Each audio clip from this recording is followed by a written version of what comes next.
Hi, I am Aditya. I am going to talk about the design of the CPU and how this can be translated into HDL code. This is the diagram for CPU architecture. The CPU consists of several logic gates such as the ALU, A register, D register, the PC and the multiplexer. Since we have built these logic gates from the previous tasks, it is easier to implement the CPU.hdl code. The first step to implement is to derive the API of the CPU. The API specifies the chip name, input and output pins, and the function of the CPU, along with an additional comment. For now, let us not think too much of the logic gates inside the CPU chip, and start off with an abstraction of this chip by hiding all the logic gates in the diagram so that we can easily identify the input and output pins. Now we can easily see them. As shown in this diagram, there are three inputs coming into the CPU from different sources in the computer: the instruction memory and the data memory. These inputs are the instruction in M and reset. The instruction input is from instruction memory or the row, which is the value of the selected instruction memory register. This instruction can be an A or a C instruction. The in-M is the value of the currently selected data memory register and is the value that the CPU uses to perform operations.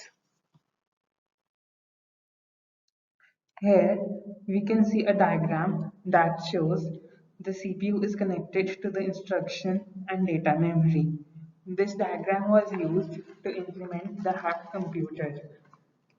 The CPU takes its instruction input from the instruction memory and also takes the value of the selected data memory register as one of its inputs. The reset input is a value that tells whether we bring the CPU back to its initial state or to the start of CPU's operation. Along with the inputs, the CPU has several outputs connected to the instruction memory and data memory. These outputs are write M, out M, address M, and the PC or program counter.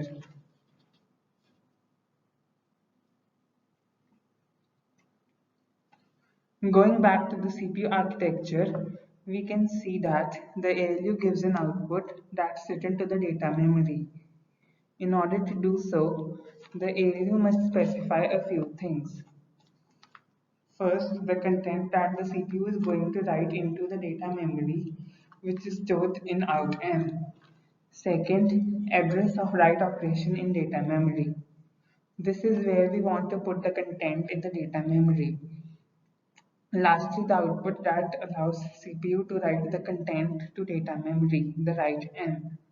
The program counter holds the address of the next instruction, which will then be fetched, decoded, and executed by CPU in next cycle. After identifying the input and outputs of the CPU architecture, we can now implement the code for the CPU. This is the .hdl code of CPU that was provided in the task resources. Now let's explain the code in more detail by parts as I go along with my presentation. We have the header section that contains the CPU interface. It consists of the chip name and the names of its input and output pins. Since we are implementing the CPU chip, the chip name that we are going to write for this code is CPU. As shown in this code, the input pins are 16-bit in M, 16-bit instruction and reset. The output pins of the CPU are 16-bit out-M, write-M, 15-bit address, and 15-bit PC. The input and output in this header section of the CPU do correspond to the design that was discussed previously. This is the first part of the part section.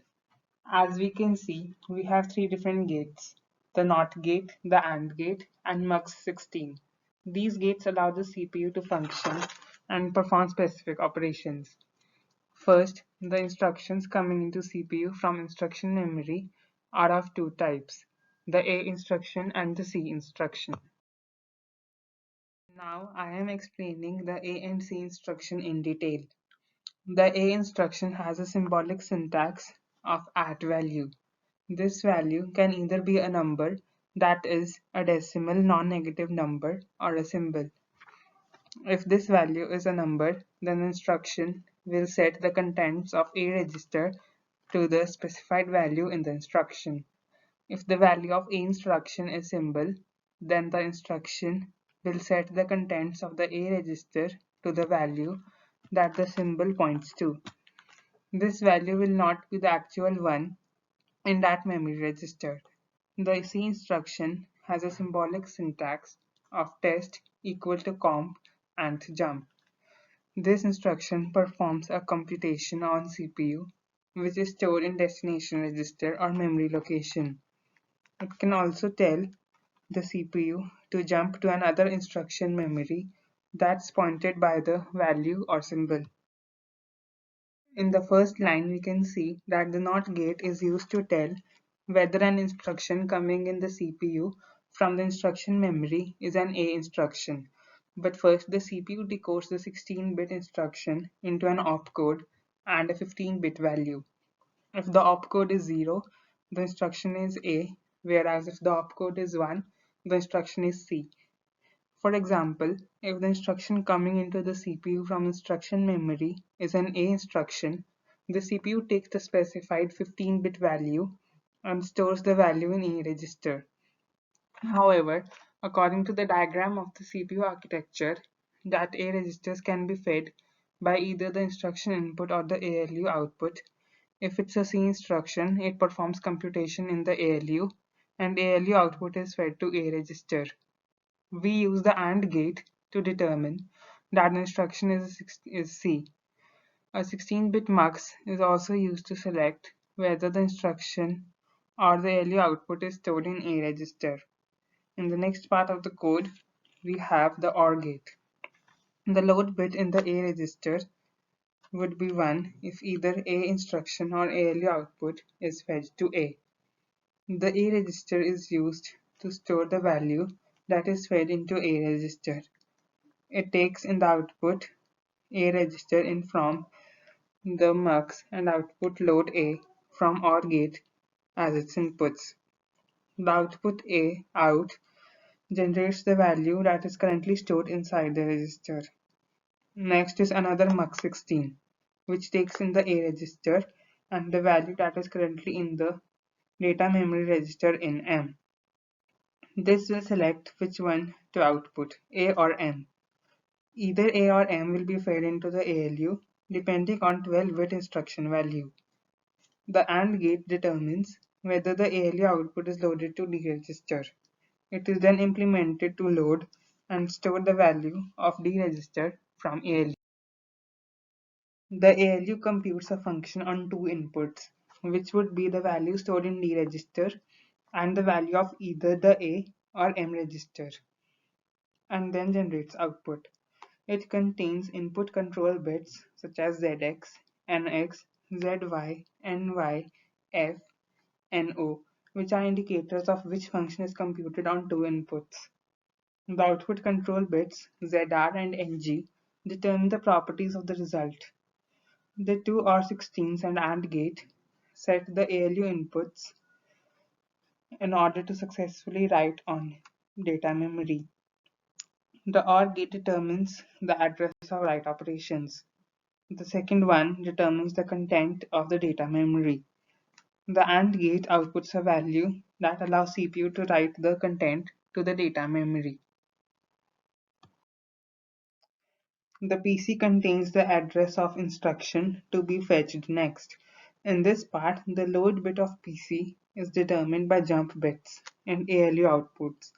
These lines determine jump conditions and check ALU outputs to see if conditions are met. If the instruction is C and conditions are met, the PC is loaded with value that will ask the CPU to jump to the specified value or symbol. If the PC is not loaded, then it is incremented.